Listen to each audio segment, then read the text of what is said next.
they can travel the world with pride, without fear, that they can reach for anything and know that they're going to have the love, support, and resources of this great nation behind them.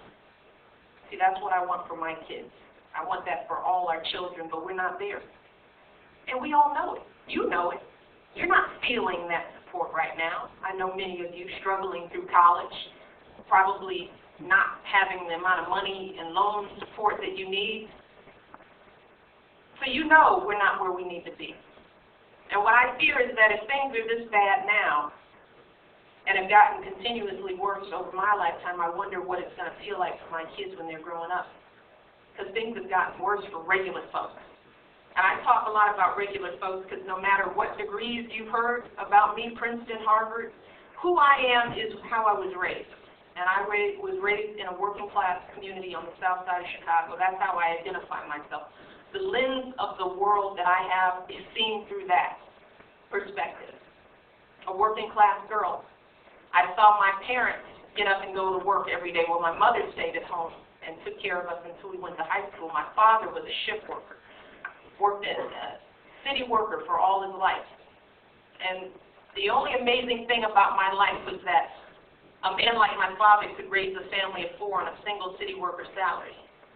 You can't do that now. You know, now everybody's got to work in the household. Schools are deteriorating. I am a product of public education.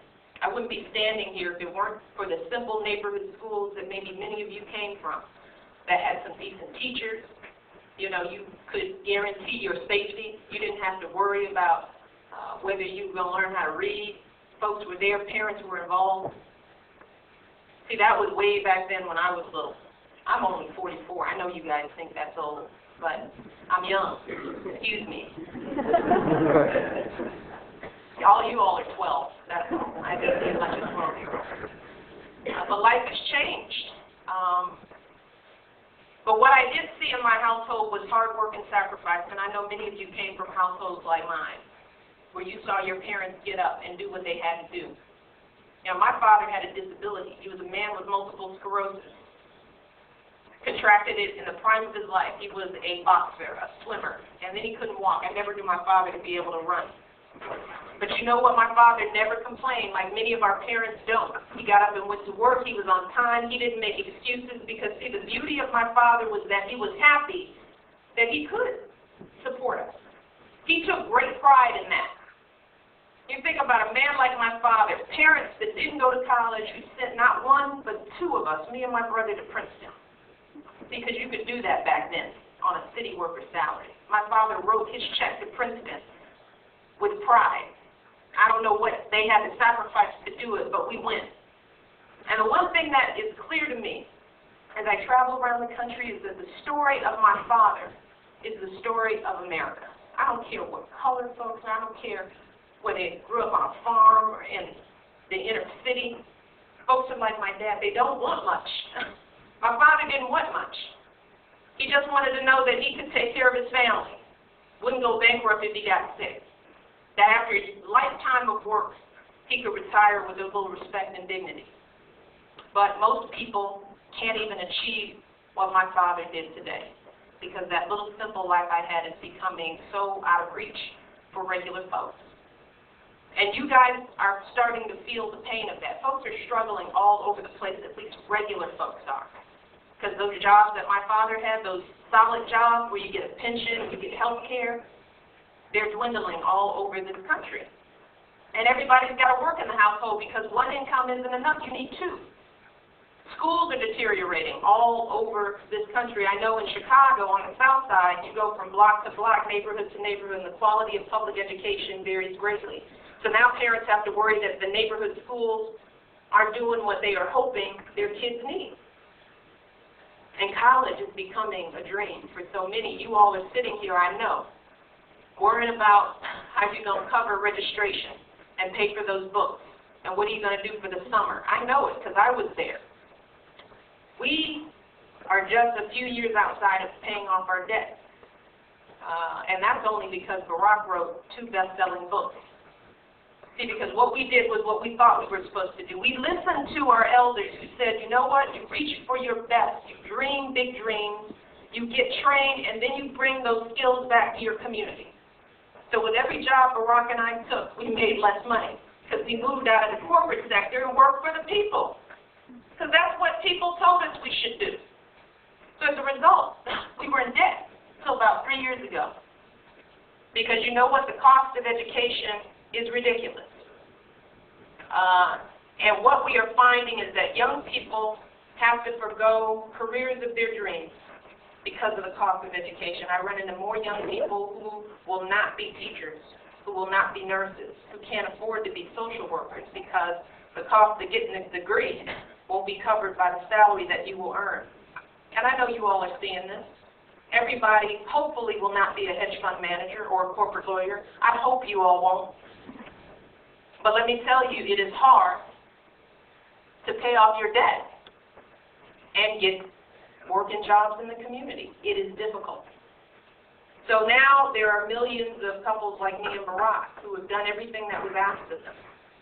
And now they've got their own kids. And they've got their MAs and their PhDs and their NPHs and all that stuff. And they aren't in a position to save for their kids' college because they're still paying off their own debt. And health care is a problem. We all know they can't get sick in this country. I know most of you all are probably standing in here without insurance. You know somebody without it. Or folks who have insurance and they still are bankrupt because the deductibles and premiums didn't cover the cost of medicine or treatment, so they put it on their credit card and they are out of luck. So I could go on, but this is how we're living in 2008. This is the life of most regular folks. And as I said, it has gotten worse, continuously worse, over my lifetime. Through Republican and Democratic administrations, mind you. Hasn't mattered who was in the White House. For regular folks, the decline has been steady. And what Barack says is our greatest challenge is not that we're suffering from a deficit of resources. We are all worried about the economy. But the truth is that we are still one of the wealthiest nations in the world. There are resources here.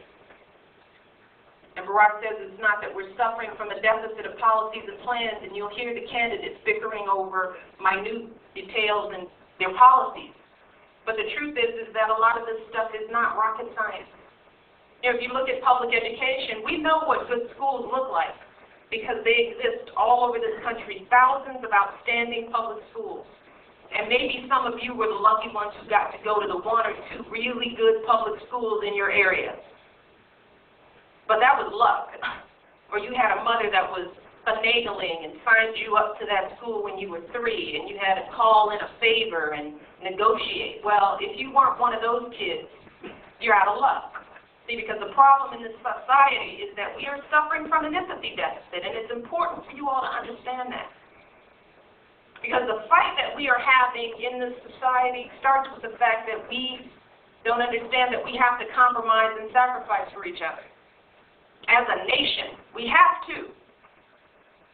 But we've been told by our leadership time and time again that don't worry about it, we got this. We're in a war right now. We are a nation at war as we are breathing in this room today. And the only people who are sacrificing are the folks who are over there fighting and their families.